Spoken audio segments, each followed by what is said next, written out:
दोस्तों, भारत के नक्शे पर एक छोटा सा गांव था रामपुर। रामपुर की मिट्टी सोना उगलती थी, लेकिन वहां के किसान फिर भी फटेहाल थे। जानते हैं क्यों? क्योंकि उस सोने की फसल को काटने वाला कोई और नहीं बल्कि गांव का मगरमच्छ सेठ जगत राम साहूकार था। जगत राम की हवेली गांव के बीचों बीच किसी किले की तरह खड़ी थी।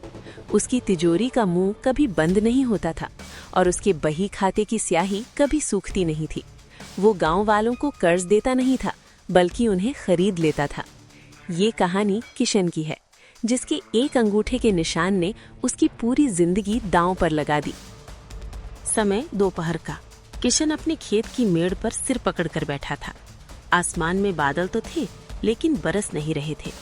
फसल सूख रही थी और अगले महीने उसकी बेटी रिमझिम की शादी थी।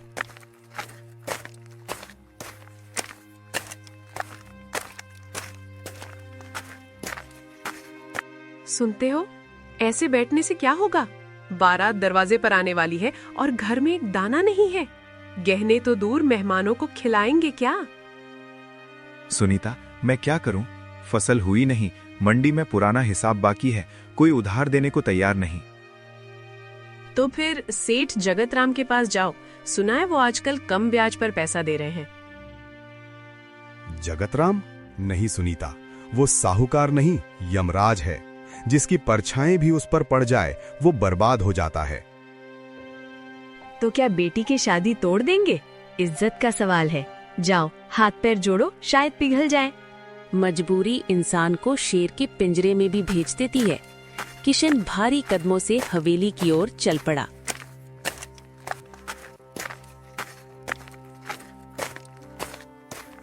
साहूकार की हवेली।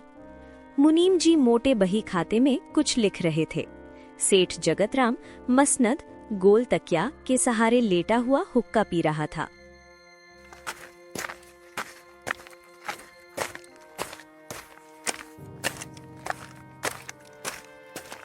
राम राम सेठ जी।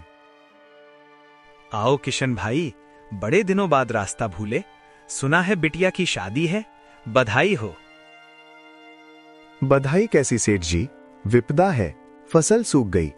शादी के लिए 50,000 रुपए चाहिए। अगले साल फसल होते ही चुका दूंगा। आपके पैर पड़ता हूँ। जगत राम ने मुनीम की ओर देखकर एक कुटिल मुस्कान दी। मुनीम समझ गया। अरे किशन, तुम तो अपने हो, पैर क्यों पकड़ते हो? पैसा मिल जाएगा, लेकिन भाई जमाना खराब है, कुछ लिखत पढ़त तो करनी पड़ेगी ना। जी मालिक, जो कहोगे करूंगा, बस खेत गिरवी मत रखवाना। अरे नहीं नहीं, खेत तुम्हारा, तुम ही जोतोगे। बस इस कोरे स्टाम्प पेपर पर अंगूठा लगा दो। ये तो बस औपचारिकता है, ब्याज वही रहेगा, सरकारी वाला। भोले किशन को नहीं पता था कि कोरा कागज भरी हुई बंदूक से ज्यादा खतरनाक होता है। उसने सोचा सेठ जी मदद कर रहे हैं। उसने अंगूठा लगा दिया और 50,000 रुपए लेकर खुश होकर चला गया। मुनीम ने सेठ से पूछा, सेठ जी, कागज पर क्या लिखना है? लिख दो मुनीम, 50,000 नहीं, 5 लाख लिखो। और ब्याज चक्रवृद्धि, कंपाउंड इंटरेस्ट। और शर्त ये भी लिखो कि अगर 6 महीने में पैसा नहीं दिया तो उसकी 10 बीघा जमीन हमारी। बेटी की शादी धूमधाम से हो गई। गांव वालों ने किशन की तारीफ की। किशन भी खुश था कि चलो इज्जत बच गई। उसने दिन रात मेहनत की। अगली फसल अच्छी हुई।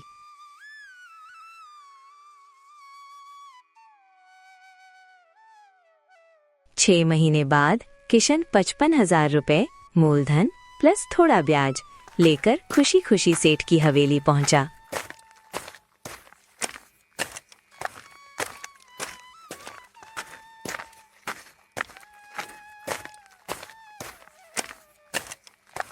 सेठ जी, भगवान की दया से फसल अच्छी हुई। ये लो आपके 50,000 और ऊपर से 5,000 ब्याज। मेरा हिसाब चुकता कर दो। जगत राम जोर जोर से हंसने लगा। उसकी हंसी से हवेली गूंज उठी। मुनीम, जरा इनका हिसाब तो बता। किशन, ये क्या मजाक है? तुम्हारे ऊपर 55,000 नहीं, 5,50,000 का कर्ज है। किशन के पैरों तले से जमीन खिसक गई। उसे लगा जैसे किसी ने उसके सिर पर हथौड़ा मार दिया हो। मालिक, ये क्या कह रहे हो? मैंने तो 50,000 लिए थे, 5 लाख कैसे हो गए? अरे बेईमान, मेरी ही थाली में छेद करता है। देखिए कागज, तेरा अंगूठा लगा है। तूने लिखा है कि तूने पुराने कर्ज समेत 5 लाख लिए थे। अब या तो पूरे पैसे दे या फिर जमीन खाली कर। नहीं, ये झूठ है। मैंने कोरे कागज पर अंगूठा लगाया था। आपने धोखा दिया है। धोखा? सबूत है मेरे पास। लठ है तो इसे धक्के मारकर बाहर निकालो। साहूकार के गुंडों ने किशन को पीटकर बाहर फेंक दिया। किशन धूल में पड़ा रोता रहा, लेकिन उसकी सुनने वाला कोई नहीं था। किशन टूट चुका था। उसने पंचायत बुलाई, लेकिन गांव का सरपंच भी साहूकार के कर्ज के नीचे दबा था। पंचायत ने वही फैसला सुनाया जो कागजों पर लिखा था। किशन, कागज बोलता है तेरा अंगूठा वहां है, तुझे जमीन देनी पड़ेगी। साहूकार जी को उनकी जमीन का कब्जा कल तक मिल जाना चाहिए। किशन घर लौटा। घर में मातम छा गया। अब क्या होगा? हमारी पुरखों की जमीन चली जाएगी। हम खाएंगे क्या? किशन ने आत्महत्या करने की सोची।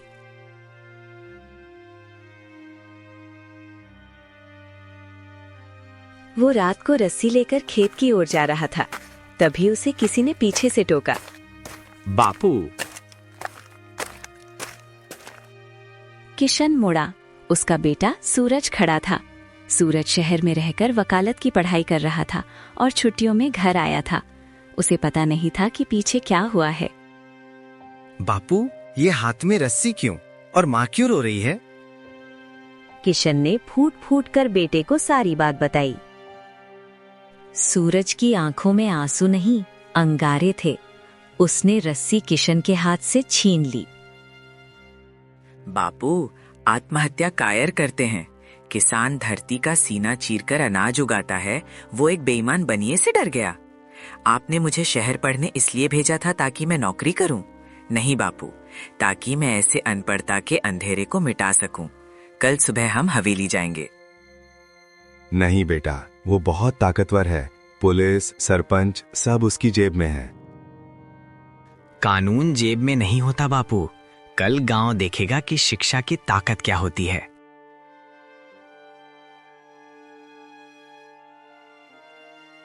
अगली सुबह सूरज ने गांव के सभी युवाओं को इकट्ठा किया। उसने सबको समझाया कि आज किशन की जमीन गई तो कल तुम्हारी बारी होगी। पूरा गांव किशन के साथ हो लिया। भीड़ लेकर सूरज साहूकार की हवेली पहुंचा। सेठ जगतराम चाय पी रहा था। भीड़ देखकर वो घबराया नहीं, बल्कि मुस्कुराया। आओ वकील बाबू, सुना है शहर से नई नई वकालत सीख कर आए हो, लेकिन यहाँ अदालत नहीं, मेरी लाठी चलती है। सेठ जी, लाठी कमजोरों पर चलती है। मैं यहाँ लड़ने नहीं, आपको एक ऑफर देने आया हूँ। कैसा ऑफर? आपने कहा मेरे बापू ने 5 लाख लिए थे। ठीक है, हम मान लेते हैं, लेकिन कानून कहता है कि कोई भी साहूकार बिना लाइसेंस के इतना बड़ा कर्ज नहीं दे सकता। क्या आपके पास मनी लैंडिंग लाइसेंस है? जगतराम थोड़ा सकपकाया। उसके पास लाइसेंस था, लेकिन बहुत पुराना। हाँ है, ये देख, दीवार पर टंगा। बहुत बढ़िया। दूसरा सवाल, आयकर विभाग यानी इनकम टैक्स के नियम के अनुसार 20,000 से ऊपर का नकद लेन देन गैर कानूनी है। अगर आपने 5 लाख नकद दिए तो वो ब्लैक मनी था। अगर मैं अभी इनकम टैक्स और विजिलेंस को फोन करूं तो आपकी पूरी संपत्ति की जांच होगी। मुनीम के पसीने छूटने लगे। वो जानता था कि सेठ का सारा धंधा 2 नंबर का है।